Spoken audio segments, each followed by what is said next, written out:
সকলকে জানাই শুভ ষষ্ঠী। তবে এই ব্লগটা দেখবে সপ্তমীতে। এইটা ষষ্ঠীর খাওয়া দাওয়া ছিল, তাও রাতে, কারণ সকালবেলা আমার শরীরটা একটু খারাপ হয়েছিল, আমি ভিডিও করতে পারিনি। খাওয়া দাওয়া করতে পেরেছি, তবে ভিডিওটা হয়নি। আর রাত্রিরে তারপর ভাবলাম যে না, ভিডিওটা করি, কারণ আমি অনেক দিন ধরে ভিডিও দিচ্ছি না আবার। তো পুজোর 4টে দিন বা 5টা দিন আমি যা যা খাবো তোমাদের সবার সাথে শেয়ার করব, আমার মিনি ব্লগ বা শর্টস যাই বলো তোমরা সেটাতে। তো রাত্রিরে খুব একটা হালকা নয়, কিন্তু মোটামুটি একটু চাইনিজই খেতে চাইছিলাম, যেহেতু সকালে ষষ্ঠীর দিন আমাদের লুচি হয়, লুচি ফুলকপির তরকারি এসব হয়।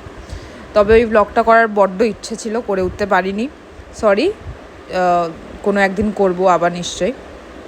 আর এই যে খাবারটা দেখছো, এইটা ছিল আমাদের একদম বাড়ির সামনে নতুন দোকান খুলেছে, একটা রেস্টুরেন্ট খুলেছে। কেমন হবে জানতাম না, তবে ভালো হয়েছে, খেয়ে বুঝলাম যথেষ্ট ভালো খাবার। আর আমি ফ্রাইড রাইসে পছন্দ করি না তেমন কর্ন টর্ন কেউ দিক, তবে এটা খেয়ে ভালো লাগলো।